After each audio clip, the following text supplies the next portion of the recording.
kita juga harus garis bawahi guna menegakkan hukum dan keadilan. Jadi peradilan itu bukan sekedar memenuhi rasa selera orang yang melapor, seperti Ketua Pengadilan Negeri Sidoarjo. Jadi peradilan yang diselenggarakan pada kami itu bukan berdasarkan hukum, tapi berdasarkan seleranya Ketua Pengadilan pelapor pakai surat tugas. Ya, kalau memang mau menegakkan hukum, tegakkan hukum yang benar. Saya bukan orang bodoh dan saya bukan orang takut. Ingat, saya akan tetap out of court. B, ya, ini konsideran bahwa untuk mewujudkan kekuasaan kehakiman yang merdeka dan peradilan yang bersih serta berwibawa, perlu dilakukan penataan sistem peradilan yang terpadu. Kurang jelas apa ini bahasanya? Ini bukan tulisan saya, silakan dibaca itu. C, bahwa Undang-Undang Nomor 4 Tahun 2004 tentang kekuasaan kehakiman tidak sesuai lagi dengan perkembangan kebutuhan hukum dan ketatanegaraan menurut Undang-Undang Dasar 45, ya, Undang-Undang Dasar Indonesia Republik Indonesia tahun 1945. Jadi yang Undang-Undang Nomor 4 Tahun 2004 sudah tidak cocok lagi, makanya muncullah Undang-Undang Nomor 48 Tahun 2009. Ini pengganti. Ya, bahwa berdasarkan pertimbangan sebagaimana dimaksud dalam huruf A, B, dan C, perlu membentuk undang-undang tentang kekuasaan kehakiman. Nah, itulah yang dimaksud Undang-Undang Nomor 48 Tahun 2009. Hakim-hakim ini nggak tahu ini. Mereka merasa punya baju, punya seragam, kemudian senanya mau maksakan saya jadi terdakwa. Sorry. Melalui mimbar Mahkamah Kebenaran ini, saya nyatakan, saya tidak akan pernah mengikuti proses hukum dagelan yang tidak berdasarkan ketentuan hukum. Kalau Anda mau lakukan, silakan buat putusan. Saya nggak takut. Ya. Kemudian yang D, ya, lanjutan daripada mengingat pasal 20, pasal 21, pasal 24, pasal 28A, 24A, pasal 24B, pasal 28C, dan pasal 25 Undang-Undang Dasar Negara Republik Indonesia dengan persetujuan bersama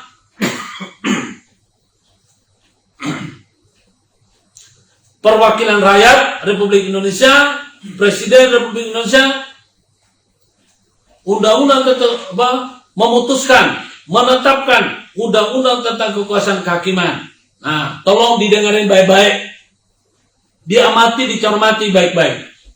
Bagi para penyidik, JPU, jaksa, hakim, ya, dan masyarakat maupun penyinyir yang selama ini sering-sering mengatakan bahwa gini. Ya, tolong diperhatikan baik-baik.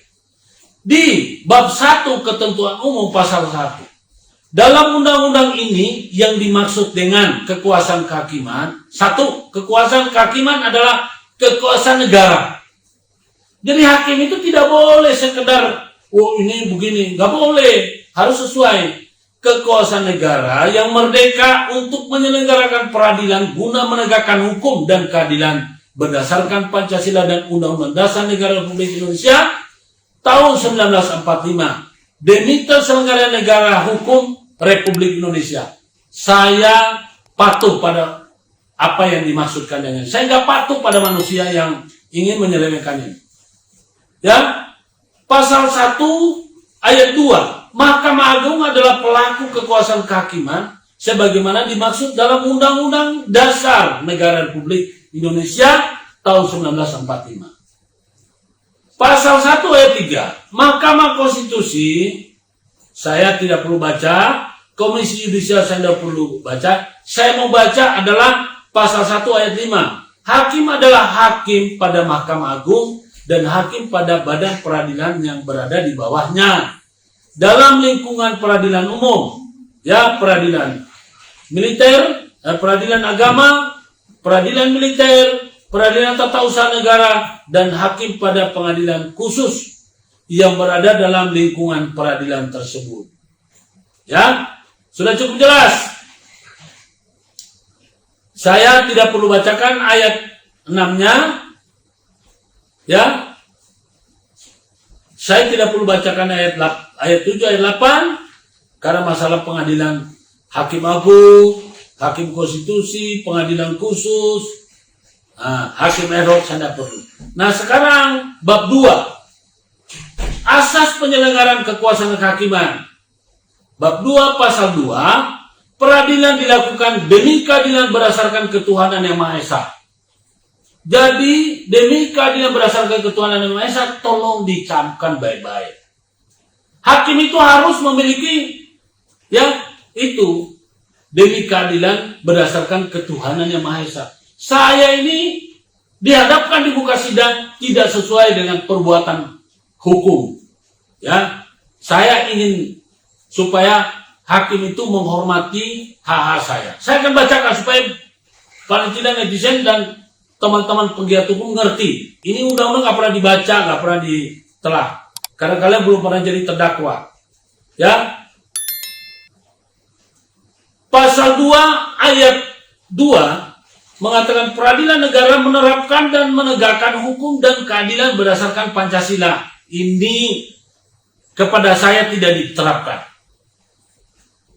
Pasal 2 ayat 3, semua peradilan di seluruh wilayah negara Indonesia adalah peradilan negara yang diatur dengan undang-undang. Ya. Kemudian pasal 2 ayat 4, peradilan dilakukan dengan sederhana, cepat, dan biaya ringan. Sebetulnya perkara saya itu sudah ada. Kalau diadakan, itu justru mencari-cari, dan ini pemborosan bagi negara. Mestinya Menteri Keuangan dalam hal ini peka terhadap ini. Lalu pasal 3, Undang-Undang Kekuasaan Kehakiman. Dalam menjalankan tugas dan fungsinya, hakim dan hakim konstitusi wajib menjaga kemandirian peradilan.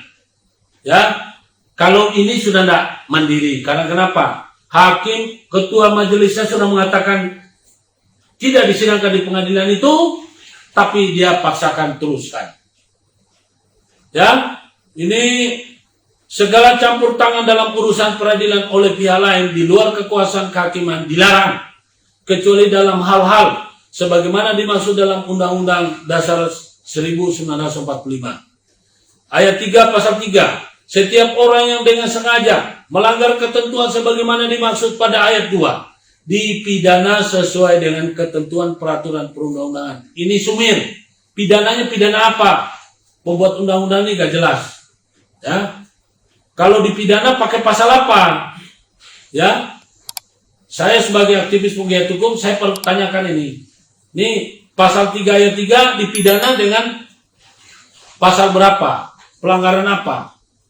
Kemudian pasal 4, pengadilan mengadili menurut hukum dengan tidak membeda-bedakan orang. Saya merasa ini tidak berlaku bagi saya dan istri.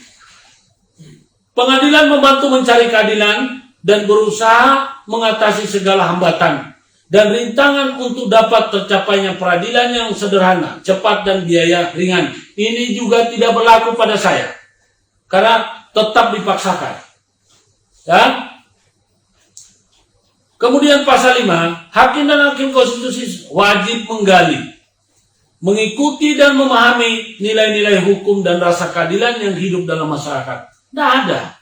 Sekarang saya ini sebagai pelopor restoratif justice. Saya adalah penggagas dan pelopor terhadap namanya restoratif justice. Sekarang pertama oleh Kapolri Bapak Tito Karnavian, Bapak Dr. Karnavian, Tito Karnavian, Jenderal Polisi Tito Karnavian telah mengeluarkan surat edaran nomor 8 Romawi 7 garis miring 2018 tentang keadilan restoratif justice. Saya kebetulan pelaku restoratif justice. Kemudian oleh Jaksa Agung telah mengeluarkan peraturan Jaksa Agung nomor 15 tahun 2020 tentang restoratif justice. Dan sekarang ini ya Presiden Joko Widodo sedang lagi giat-giatnya, kebetulan Pak Kapolri yang baru Bapak Sigit Prabowo ya